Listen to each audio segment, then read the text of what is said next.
Hello, and welcome to the Drone Network, the only podcast in the air and on the airwaves. I am your host, Bryce Bladen, and on this show, we document the tech, people, and projects, expanding the drone industry as we know it. Today's topic: the US is restricting foreign drone tech, but are domestic alternatives actually ready to fly? Today's guest, Mike Horton, CEO of HYFIX. Mike Horton is the CEO of HYFIX Spatial Intelligence and the project creator of GEODNET. His career in autonomous systems spans decades. He co-founded Crossbow Technology in '95 while at UC Berkeley, sold it to Moog Aerospace in 2011, served as CTO at, and I'm going to say this wrong, Asinia, also CTO at Anello Photonics, and now working on HYFIX. A pleasure to have you on the show, Mike. Great to be here. Thanks for having me.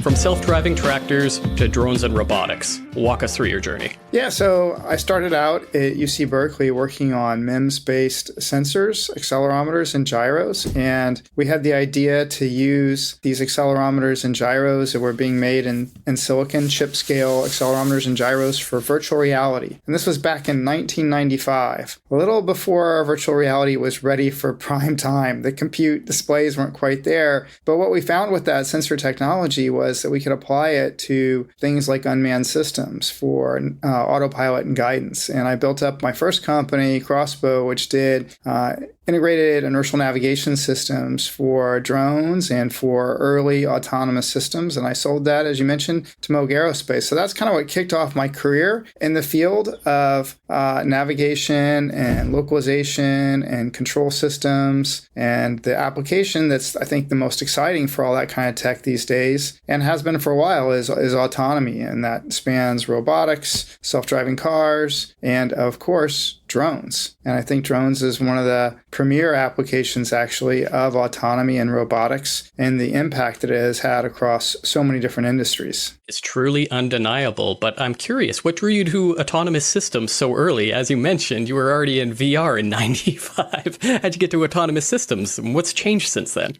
Well, I think the key thing that's making these systems more viable now is the sensor cost, actually. So the sensor quality and cost has come down, I'd say, much faster than Moore's Law. So if you were to look back when Google first started putting self-driving cars on the road, the cost to, do, say, LiDAR, for example, at that time was like $50,000, $60,000 for a LiDAR. And now production vehicles are rolling off the line with LiDARs that are under $200. And even DJI drones are including small line count LiDARs in consumer products. And the same thing can be true for the sort of whole image processing pipeline. Same thing can be said for the precise positioning pipeline. When I started my career, RTK was barely just a sort of a research topic. How can you get to centimeter accuracy with GPS? And now you've got a global network like GEODNET providing you RTK corrections almost anywhere you are on the planet. And you've got chipsets at well under $50 that can implement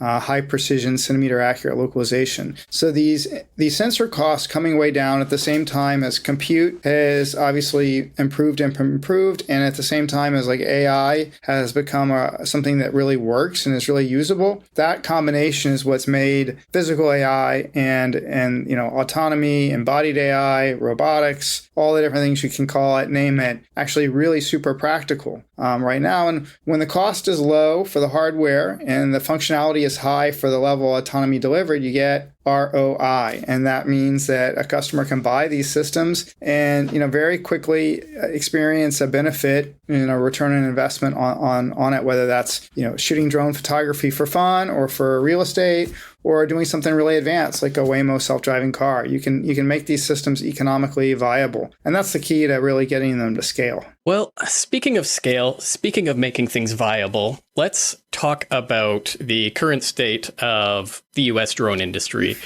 Specifically, something that's really active in the listener community right now, which is, as of December, you know what? I'm going to let you talk about it. You're far more educated on the issue, but let's put it simply. What are the U.S.'s current restrictions on foreign drone technology? Well, as you said, as of December 22nd, 2025, the FCC came through with some things that had been talked about for a long time. as a technology that would be restricted, and it's called the covered list. And the FCC actually went broader with it than I think people were expecting in their December 22nd action, and that is to ban all foreign-made drones and critical components from receiving FCC approval for use in the United States. So as you know, any electronic device that has a radio in it, a drone has a radio in it, needs to apply for FCC approval and get an FCC ID number. And so that had been the mechanism that kind of drones were being approved under. And now with that covered list, that means that new models of DJI and other foreign-made drones will not be given approval. So that means that the foreign drone companies are going to have a lot harder time accessing the U.S. market. Now they can potentially come to the U.S. and set up production and work with the FCC and meet the requirements that they want. But others will probably have, some of the Chinese makers will probably have a pretty tough time doing that, because the regulation kind of explicitly came from different committees working on Capitol Hill that were concerned about national security and specifically the development and advancement of drones made by the People's Republic of China. And so I don't think that it's very likely that Chinese makers will be easily able to get an FCC ID, but perhaps other countries that are more allied nations will be able to set up shop in the U.S., make drones in the U.S., and help fill the gap that's been created. But it was a broad, the covered list was broader and wider than I think most in the industry had expected. It had been talked about, I'd say, for a good 2+ years, and people didn't speculated would it happen, would it not happen, a lot of back and forth, and then it dropped on. So it's the rule of the law. What are the law of the land now? Absolutely. You mentioned a bit of a gap there. So this legislation came down December 2025. There's a restriction on new foreign-made drones. Are there domestic alternatives that are ready? And if not, what are the risks right now? Well, I think there's domestic alternatives that are ready, and then there's domestic alternatives that are being developed. And then at the same time, the ruling does not restrict the sale of existing models that obtained FCC certification. So models of like DJI Mini 4, you can still buy, although there can be some challenges getting a hold of it from other actions that the government has taken. But in general, you can purchase those in the United States. But DJI Mini 5, which is the newest edition, is not available for sale in the United States. So there is a supply, I think, of drones that are pretty capable, that are still available for purchase.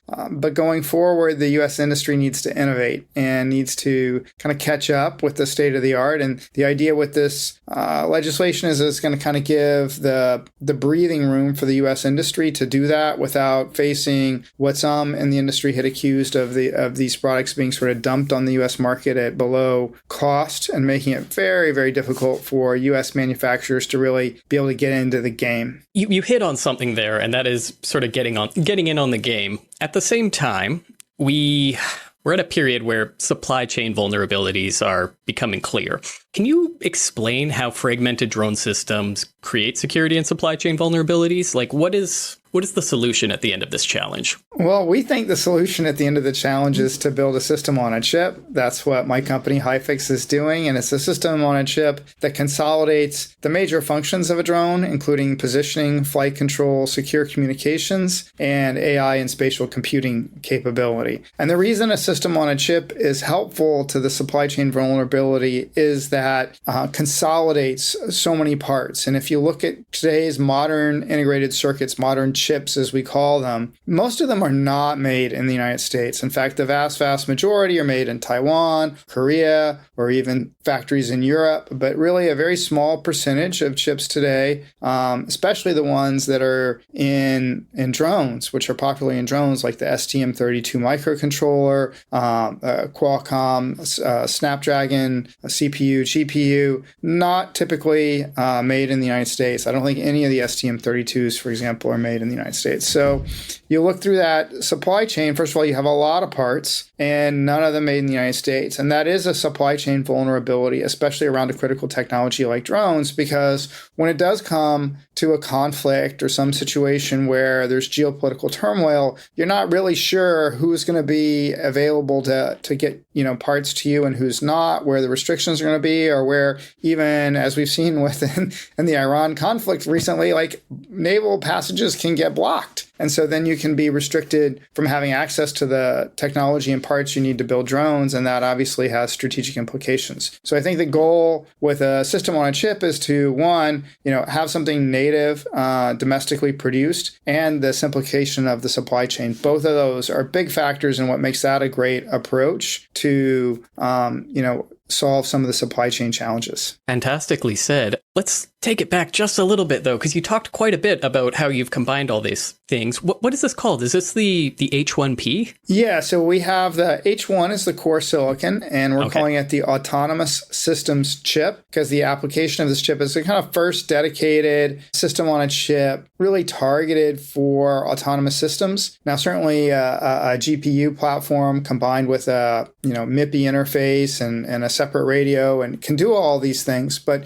really building one all-in-one package and doing it with an appropriate level of compute where you can do some AI, you can do full vehicle control, but not so much compute that it becomes, you need a huge battery pack or a very large vehicle, that you can take this all the way down to, say, a sub 250 gram drone. So that's the reason we created the H1, was to sort of hit small drones and small robots with something that was performant for AI, communications, positioning, and so forth, but not, overpower or overweight or over cost relative to the needs in that marketplace. And we're taking that H1 core chip and we're putting it into two modules. The H1P is the first one to come out, and that module is targeted at flight control and positioning, and it has our positioning stack in it. It ties into GEODNet. It runs PX4, and it has a free CPU in there, 64-bit, that can run Linux, can do other tasks that the customer wanted to do. And then we have the H1D that's coming out that couples that module with additional DDR and camera interface, and is really and radio, RF radio link. So that is targeted to be an entire drone module, and that will come out in September. Oh, wow. Okay, that's incredible. So I've got to ask, having what can only be described as a community of passionate drone pilots who are now wondering where they're going to get their next kind of consumer grade drones, let me flip the question around before I ask the big one, which is, what's been the hardest part of building this in the US at this level? Well, I think the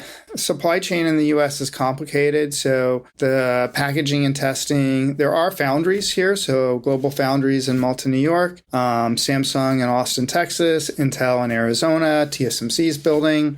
So there are fabs that are available to run the front end, which is making the wafers, but then you also have the back end consideration of packaging and test. And then when you start to assemble up, from the chip level into boards and modules and things, there is supply. It is at a price premium relative to some of the international competitors, be it China or the Philippines or Malaysia. And so that's I think the challenge. Also, lead times tend to be a lot longer. So you take a part you want to make, a custom part, and in China, you might be able to get that turned around in a week or something. In the US, it might be 4 weeks. So these are things. Now, there's a lot of community around reshoring technology, a lot of investment going in. So I expect these things will get better over time. But at the current state, you're paying a higher price, and it's taking longer to get things done. That's the bad news. On the good news, I think on the semiconductor side, there are some, really there's some good fabs that can produce chips in the US. And with like Intel 18A, for example, that's going to be catching up to where TSMC's at. It's a 1.8 nanometer process node, and it's going to offer, I think, incredible compute capability for everything, for AI, data centers, and all this stuff. So it's a work in process, I'd say, to get sort of all the manufacturing and electronics capability sort of more back on shore, but it's not, I don't think it's out of reach. Very well said. Just to sort of summarize that, HYFIX is developing a chip that integrates GNSS positioning, flight control, secure communications, on-core compute into a single American-made package. So when Mike says that's difficult, I hope some of that context explains why. How should I put this? I've never actually met somebody who's been in autonomous systems as long as you have. So I'm really curious whether it's something you've historically seen or something that's more forward-facing. What is something people get wrong when it comes to the future of autonomy? Well, I think that the amount of kind of field work you need to do to really perfect a product kind of can catch people off guard. The prototype phase of building the hardware and getting some software to do initial stage autonomy oftentimes goes pretty quick, but the number of different things that can go wrong in the field is just very varied. And I think this is a place where AI is still kind of catching up. I'll give an example unrelated to drones, but recently Waymo had to kind of cut back on operations in some of the southeast states where they had just started out kind of running because of flooding. And their models and their training data just had not seen enough flooded roads to really handle that safely. So these are the kinds of edge cases, and they've been at that for well over a decade. And so that ringing out edge cases around these kinds of products is a hard fought battle. And that, I think, can get a lot of companies kind of off guard and end up with unhappy customers, no revenue, difficult conversation with investors, and where that goes. Absolutely. Something that is really remarkable about one of the last projects you created, GEODNET, which I am intimately familiar with, partially from that point you were bringing up, which is when autonomous systems meet real-world applications, to put it simply, you encounter frictions. I think it's just a physical reality, particularly as a lot of people get very used to things being digitally frictionless. When they take their ideas into the real world, you see all the things that cause friction. But something that is extremely remarkable about GEODNET, it's decentralized. There are tens of thousands of ground reference stations, and it enables more resilient and accurate positioning than GPS alone, which is relevant to our discussion, easily jammed and spoofed. It's in over 145 countries, the largest RTK network globally, generates millions in annual revenue, and this is the part that really matters to me. It's a DPIN project, which is jargon that means decentralized physical infrastructure, which is also, in the world of crypto and blockchain, probably what I would call the biggest proving ground for, is this a real idea? I had a project manager from Spexion the other day, and as they put it, the single best way to determine if a crypto project is real is to look at their revenue. Is it a real business? Is it active in other countries? Do they have enterprise partners? And for the record, GEODNET does have enterprise partners like Drone Deploy and Questel and Photobots. I might have said that second one incorrectly. These new company names are killing me. Anyways, what I'm getting at is building an American-made drone seems like one of the hardest challenges somebody could take on. But frankly, so does building a decentralized ground reference station network to build more accurate positioning than GPS. And you've done that. And I would also add, and this is the part that I am so excited about, is how HYFIX seems to build on your experience and GEODNET's foundation. I'm just really excited about what your experience implies about what's coming up, because, let me just ask, where do you see the biggest opportunities in the next 3 to 5 years? Well, I think drones and robotics, physical AI is going to be absolutely tremendous business opportunity. Clearly right now, LLMs and generative AI is really where the action is at. But I don't think you have to look too far forward to see something like Waymo scaling to millions of vehicles, and that really driving a whole new type of economy where physical work can be highly automated. And given physical work is like 70% of the total GDP on the planet, I think it could be incredibly transformational and really free up people's time kind of completely. And so I'm super pumped up about that. Drones is a big part of that. Drones is, I think, an early win, and it's already happening at pretty amazing scale. There are, 20 odd million drones produced every year. Some of those for consumers, some of those for commercial, some of those for agriculture, some of those, a small number right now for drone delivery, but I'm sure that will grow. And, some of those obviously used in the military. So it's an example of like how effective physical AI can be. but I think there'll be more and more physical AI to come. Ground robots, humanoids, all that stuff. It's just right really around the corner. And I come back to why. It's really the cost of the hardware is tractable to build the equipment, and the AI and the compute is there to make it work well. So while the tuning cycles may be a little bit longer and take a bit more time to get through because there's safety considerations and practical things like waterproofing and stuff like that to work through that you wouldn't have in, say, a generative AI model. On the other hand, there's more, there can be very, very direct, tangible payback for these things. I believe, like farming, for example, what an important and huge industry that is just right around the corner, I think, to be completely automated. And that's going to allow for, food prices to go down and, much more effective use of just the land and water and gas and resources. So that's an area where you could really see full autonomy at the robotics level. It's just making an enormous societal impact. Absolutely. What would you say a healthy domestic autonomous system stack actually looks like? And you mentioned it's around the corner. How far away are we from it, actually? Yeah, I think we're there. I think it's a lot of it's still just putting the pieces together. There's some great building blocks. So for like the H1 chip, we focus on two kind of core open source projects as kind of baseline infrastructure. One is the PX4 autopilot, and a huge shout out to the creators and all the supporters of that project over the year to build it into such a nicely architected piece of code with really good baseline autopilot infrastructure, including advanced Kalman filters and good control loops and just all the stuff you need.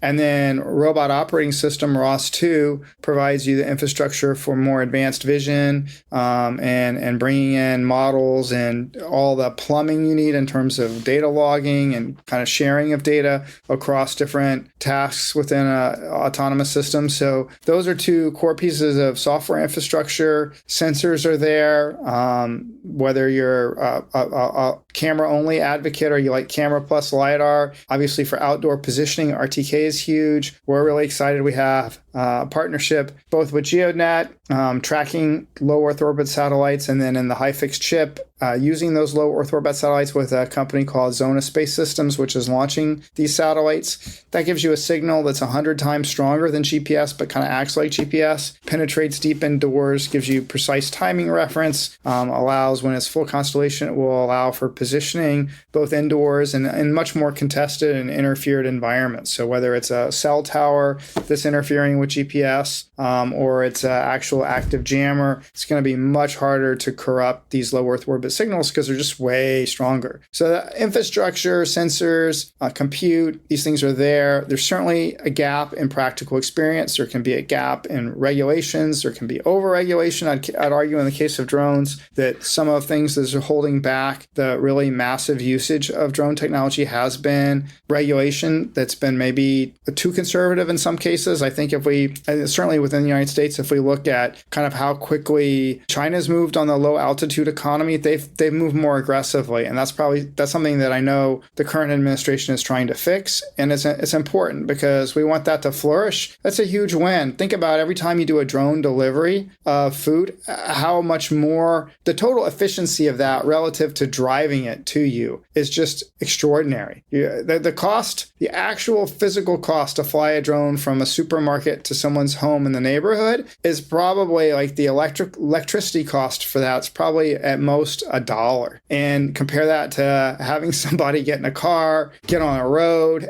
add pollution to the environment, get stuck in traffic just to get 2 miles from the grocery store to your house. I think we can all say that drone delivery, offers a huge benefit. So seeing that these kinds of tech expand, that ties into regulation. I think some of the autonomous car technology also ties into regulation. And I get we need to be careful and be safe, and we also need to think through privacy around these systems. But at the same time, they offer, I think, a real way to move society forward. Exceptionally well said, Mike. I notice we're just at time. So first of all, I want to say thank you. But second of all, where can people follow you and learn more about what you're doing with HYFIX? Yeah, so our website is hyfix.ai, and we are active also on X and LinkedIn. So I recommend give us a follow on whichever of those two you like, and look forward to keeping up. Absolutely. I will make sure there are links to all those things in the show notes of this episode. But once again, Mike, thank you so much for joining me today. Thank you, Bryce, for having me. And thank you all for listening.